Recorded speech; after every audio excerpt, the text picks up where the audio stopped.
ജെറമിയായുടെ പുസ്തകം എന്നുള്ള വായന 21 അധ്യായം 10 മുതൽ 14 വരെയുള്ള വചനം.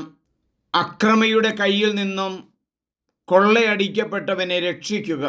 നിങ്ങളുടെ പ്രവൃത്തികൾ കൊണ്ട് ഞാൻ നിങ്ങളെ ശിക്ഷിക്കും.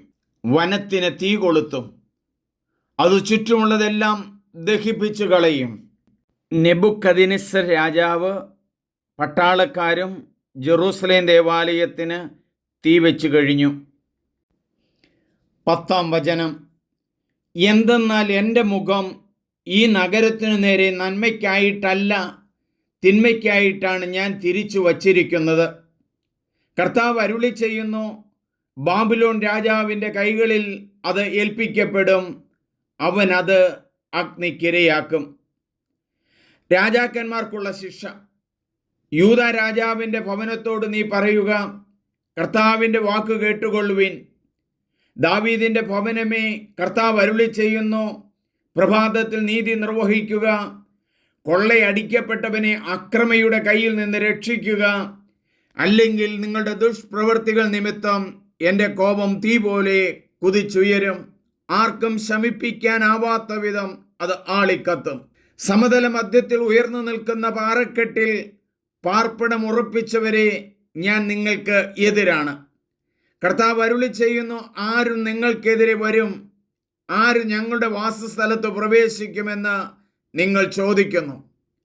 നിങ്ങളുടെ പ്രവൃത്തികൾക്കൊത്ത് ഞാൻ നിങ്ങളെ ശിക്ഷിക്കും.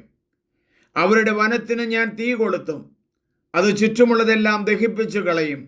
കർത്താവ് അരുളി ചെയ്യുന്നു. നമുക്ക് പ്രാർത്ഥിക്കാം. ജെറമിയ പ്രവാചകന്റെ അരികിലേക്ക് കടന്നു വന്ന് പുരോഹിതൻ ആവശ്യപ്പെടുകയാണ്, കർത്താവിനോട് ഞങ്ങൾക്ക് വേണ്ടി യാചിക്കണമേ എന്ന്. പ്രവാചകന്റെ മറുപടി, ഞാൻ മുഖം തിരിച്ചു കളയും. ഇസ്രായേൽ ജനത്തോട് കൂടെ നടന്ന് പാപത്തിൻ്റെ കെട്ടുകളിൽ നിന്നും മുഴുവനുമായി മാറണമെന്നാവശ്യപ്പെട്ടു. അവർ തിരിഞ്ഞില്ല. അപകടം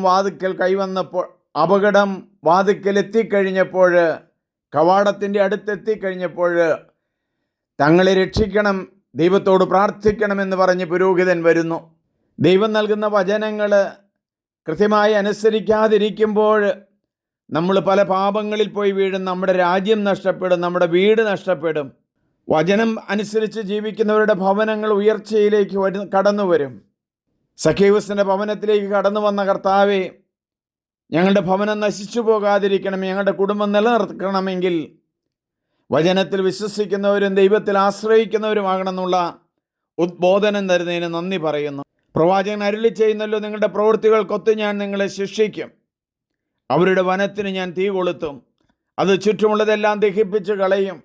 ദൈവമേ, പണ്ട് കാലങ്ങളിൽ ആക്രമണം വരുമ്പോൾ എല്ലാം തീയിട്ട് നശിപ്പിക്കുകയായിരുന്നല്ലോ. ജെറൂസലേം ദേവാലയവും നശിപ്പിച്ചല്ലോ. ഞങ്ങളുടെ നാടുകളിൽ ഞങ്ങൾ സ്ഥാപിച്ചിരിക്കുന്ന കുരിശുകൾ വനഭൂമിയാണെന്ന് പറഞ്ഞ് ആക്രമിക്കുക എല്ലാ വ്യക്തികളെയും സമർപ്പിക്കുന്നു. അധികാരികൾക്ക് ബോധം നൽകണമേ. പിന്തിരിപ്പിക്കാനുള്ള പരിശുദ്ധാത്മാവ് അവരിലേക്ക് കൊടുക്കണമേ. കുരിശ് നശിപ്പിക്കാനുള്ളതല്ല, അത് രക്ഷയുടെ അടയാളമാണെന്ന് ബോധ്യപ്പെടുത്തി കൊടുക്കണമേ. അതിനായി ഞങ്ങൾ പ്രാർത്ഥിക്കുന്നു. ഈ ദിവസങ്ങളിൽ തൊമ്മൻകുത്ത് ദേവാലയത്തിൻ്റെ കുരിശ് വന്ന് ഫോറസ്റ്റുകാർ പിഴുതെടുത്തുകൊണ്ട് പോയി പള്ളിയുടെ സ്ഥലത്ത് നിൽക്കുന്ന ആ കുരിശെടുത്തുകൊണ്ട് പോയത് വേദനയോടെ ഞങ്ങൾ ഓർക്കുന്നു. വലിയ ആഴ്ചയിൽ ഇതുപോലെയുള്ള കാര്യങ്ങൾ ചെയ്യുന്നത് ഞങ്ങൾ കാണുന്നു. ഞങ്ങൾക്ക് പ്രതികരിക്കാനുള്ള ശക്തി നൽകണമേ. ദൈവമേ നന്ദി, ദൈവമേ ആരാധന. എൻ്റെ പേര് സണ്ണി പുൽപ്പറമ്പിൽ. എല്ലാവരും സബ്സ്ക്രൈബ് ചെയ്യണമെന്ന് അഭ്യർത്ഥിക്കുന്നു. ദൈവമേ നന്ദി.